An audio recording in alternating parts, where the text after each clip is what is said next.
Hello everyone, welcome back to our YouTube channel special J classes. तो आज के इस वीडियो में हम लोग क्लास 10 मैथ का है ना एमसीक्यू क्वेश्चन देखेंगे। और आप लोगों के लिए जितने भी एमसीक्यू क्वेश्चन लाया हूँ सभी बहुत ही इंपॉर्टेंट है ना, जो कि आप लोगों का टेस्ट में भी इम्पोर्टेंट आए, जो कि आप लोगों का टेस्ट में भी आएगा और एग्ज़ाम के लिए भी इम्पोर्टेंट होगा, ठीक है ना। तो आप लोग इस वीडियो को इन तक जरूर देखिएगा। तो चलिए हम लोग स्टार्ट करते हैं। निम्न में 140 का अभाज्य गुणनखंड के गुणनफल कौन है ना। आपको 140 का अभाज्य गुणनखंड के गुणनफल बताना है। आपका ऑप्शन है, देखिए 1 2 3 तीन ऑप्शन दिए हुए।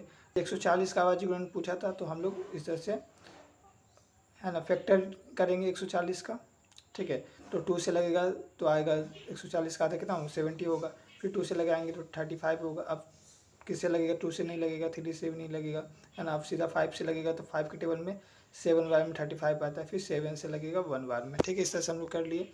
अब 140 इक्वल टू लिखेंगे 2 इंटू 2 इंटू 5 इंटू 7, जो आपका ये यहाँ पर इधर आया था उसको हम लोग लिख लिए। अब देखिए यहाँ पे 2 दो गो है, इसीलिए 2 का पावर 2 लिखे। 5 अकेले तो यहाँ पे इंटू 5 सिर्फ लिखे और 7 भी अकेले तो इंटू 7 हम लोग लिखे, ठीक है ना। तो इस तरह से आपका जो है ये आपका आंसर आ गया। देखिए क्वेश्चन नंबर 2, 8 9 और 25 का लस यानी कि एलसीएम है ना, और तथा मस एचसीएफ क्या होगा, है ना। आपको 8 9 और 25 का एलसीएम और एचसीएफ बताना है, ठीक है। एलसीएम का हिंदी में कहते हैं लघुत्तम समापवर्तक और एचसीएफ को कहते हैं महत्तम समापवर्तक, ठीक है ना। तो आपको बताना है एलसीएम और एचसीएफ दोनों, है ना, इस नंबर का। तो सबसे पहले हम लोग है ना फैक्टराइज करेंगे, है ना। तो 8 का फैक्टर निकालेंगे तो 8 किसके टेबल में 2 का टेबल में लगेगा 4 बार में आएगा 8, है ना। फिर 2 का टेबल में लगाएंगे तो 2 बार में 4 आएगा। फिर 2 का टेबल में 1 बार में 2 आएगा, ठीक है। अब हम लोग 9 का करते हैं। 3 का टेबल में 3 बार में 9 आएगा। फिर 3 का टेबल में 1 बार में 3 आएगा, ठीक है। अब 25 का करते हैं तो 5 का टेबल में 5 बार में 25 आएगा और फिर 5 का टेबल में 1 बार में 5 आएगा, ठीक है। इस तरह से हम लोग कर लिए। अब करना क्या है, अब आगे जो है हम लोग को लिख लेना है, ठीक है। जो हम लोग का आया उसको लिख लेना है। जैसे 8 में 8 का किए हम लोग तो 2 के को आया 3 को, तो 2 इंटू 2 इंटू 2 इंटू और नीचे में क्या है 1, तो इस तरह से हम 1 भी लिख लिए, ठीक है। अब 9 का किए तो 9 भी देखिए आपको 2 को 3 आया तो 2 3 लिख लिए और साथ में यहाँ पर ये 1 था तो 1 भी लिख लिए। अब यहाँ पे देखिए 2 को 5 है तो ये 2 को 5 लिखे और साथ में ये 1 भी लिख लिए, ठीक है। अब आप ध्यान दीजिए कि क्या इन तीनों में कोई एक ऐसा नंबर है जो यूनिक है, मतलब तीनों में है। देखिए जैसे 2 है तो 2 तीनों में है, नहीं है। फिर देखिए 3 तीनों में है, नहीं है। 5 भी तीनों में नहीं है, ठीक है। जब ऐसा स्थिति है कि आपको कोई भी नंबर नहीं मिल रहा है तो आपका जो 1 है ना 1 तो तीनों में रहता है ना। इसीलिए आपका जो है 1 तीनों में है, इसीलिए आपका एचसीएफ क्या आ जाएगा 1 आ जाएगा। अब एलसीएम बताना है तो जो एचसीएफ हम लोग ले लिए, ठीक है। एलसीएफ ले लिए, ये 3 को 1 था ना तो यहाँ पर हम 1 1 लिखेंगे, ठीक है, इंटू 1 1, ठीक है। जैसे आपका मान लीजिए एचसीएफ यहाँ पर अगर 2 मिल जाता तो 3 को 2 नहीं लिखते, हम 1 2 लिखते, ठीक है ना। लेकिन हम लोग को मिला नहीं, इसीलिए एलसीएम में क्या करेंगे हम लोग पूरा नंबर को लिखेंगे। क्या करेंगे, पूरा नंबर जो भी है ना। 3 को 2 लिखेंगे, लिख दिए हैं। 3 को 3, 2 को 3 लिखेंगे, 2 को 3 लिख दिए। 2 को 5 है तो 2 को 5 भी लिख देंगे। अब इन सभी को हम लोग इंटू कर देंगे तो क्या आएगा 1800, ठीक है। तो यही आपका आंसर आ जाएगा। चलिए अब देखिए क्वेश्चन नंबर 3। देखिए क्वेश्चन नंबर 3 क्या है। एचसीएफ आपका दिया हुआ है 306 और 657 का 9, ठीक है। हम लोग को क्या बताना है, एलसीएम बताना है, ठीक है।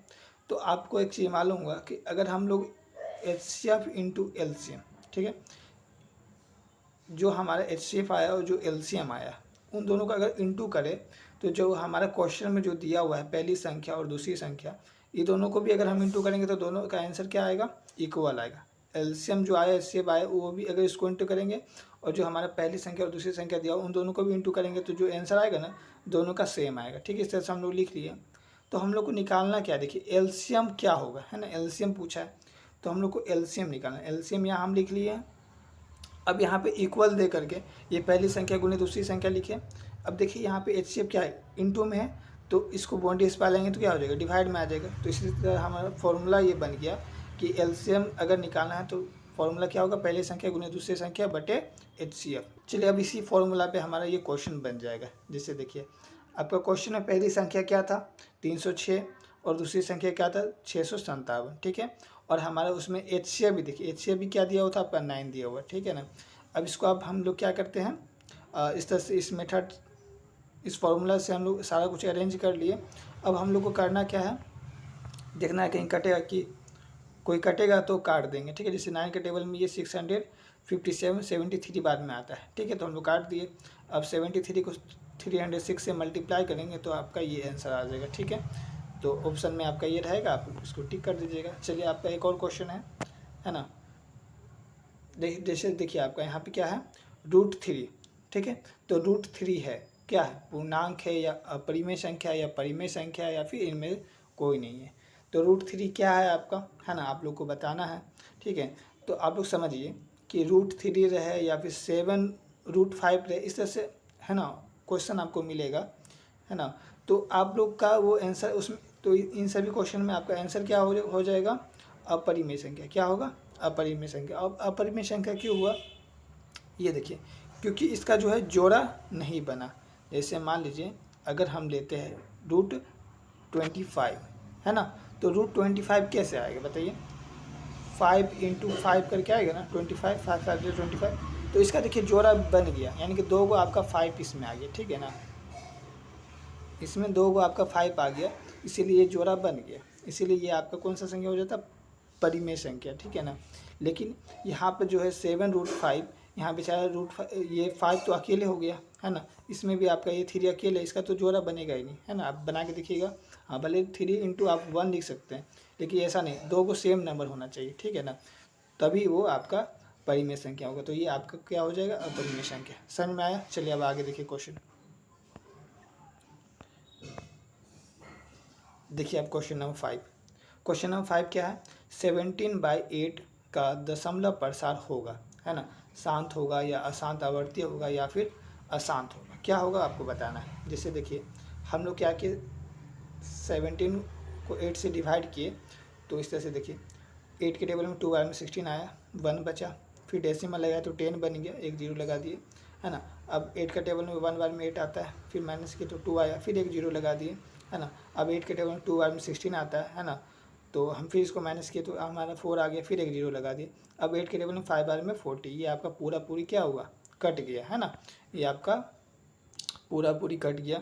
तो जब ये पूरा कट गया, है ना, यहाँ पर हमारा कुछ बचा ही नहीं, ठीक है, तो ये क्या हो गया, शांत हो गया, मतलब यहाँ पे रुक गया ना, तो ये शांत हो गया, इसका इसीलिए इसका आंसर क्या हो जाएगा, शांत हो जाएगा, ठीक है ना। हाँ, अगर ये चलते रहता तो आपका वो क्या हो जाता है, अशांत हो जाता है, ठीक है। तो चलिए देखिए अब क्वेश्चन नंबर 6 देखिए, किसी परिमेय संख्या का हर अभाज्य गुणनखंड 2n × 5m के रूप में होता है तो डैश आवर्ती होता है ना। अगर 2n × 5m के रूप में है तो क्या होगा, शांत आवर्ती होगा या अशांत आवर्ती होगा, है ना, क्या होगा बताइए।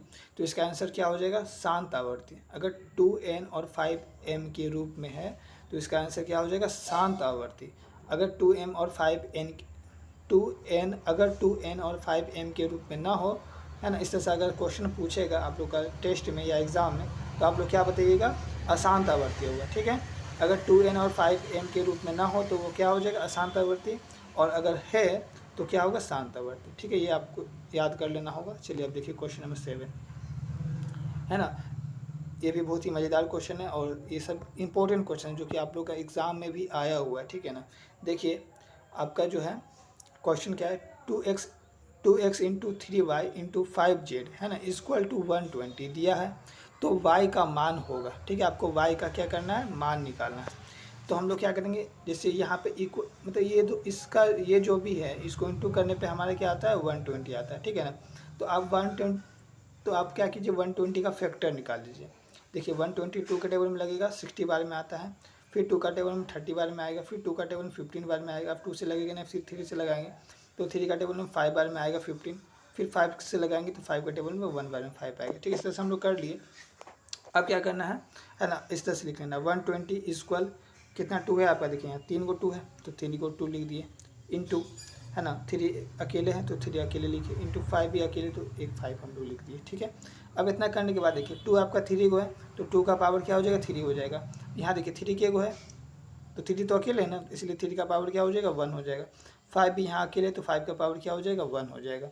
ठीक है, तो इसी तरह से देखिए आपका 2 का पावर x लिखा हुआ था ना, तो x हमारा क्या हो गया, x देखिए यहाँ पर 3 हो गया है ना, तो इसीलिए हम लिखे यहाँ पे x3 और y क्या हो जाएगा, y आपका 1 हो जाएगा है ना, और z क्या हो जाएगा, देखिए 5 का पावर 1 है तो z आपका क्या हो जाएगा 1 हो जाएगा है ना।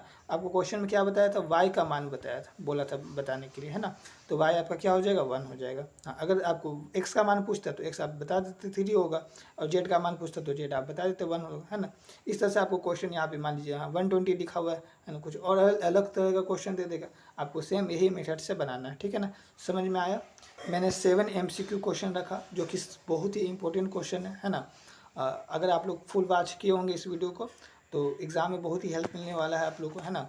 और अगर आपको और भी MCQ क्वेश्चन चाहिए है ना इस चैप्टर से, या फिर आपका चैप्टर 2, 3, 4 है ना, तो मैंने प्लेलिस्ट में, आप मेरे चैनल के प्लेलिस्ट में जाइएगा, वहाँ पे क्लास 10th MCQ देखिएगा है ना, उसमें आपका चैप्टर वाइज MCQ दिया हुआ है। ठीक है ना, आप लोग वहाँ से जाकर आप देख सकते हैं है ना, सभी इंपॉर्टेंट MCQ क्वेश्चन करवाया गया है ना, जो कि आप लोग का टेस्ट में भी इंपॉर्टेंट रहेगा और एग्ज़ाम के लिए भी इंपॉर्टेंट रहेगा है ना। तो अगर आप लोग टेस्ट में अच्छा मार्क्स लाना चाहते हैं तो उस वीडियो को फुल वॉच कर लीजिए है ना। और मैं कोशिश करूँगा और भी MCQ है ना इधर प्रोवाइड करने का आप लोग को। तो ठीक है, आज की इस वीडियो में इतना ही, तब तक के लिए जय हिंद, जय भारत।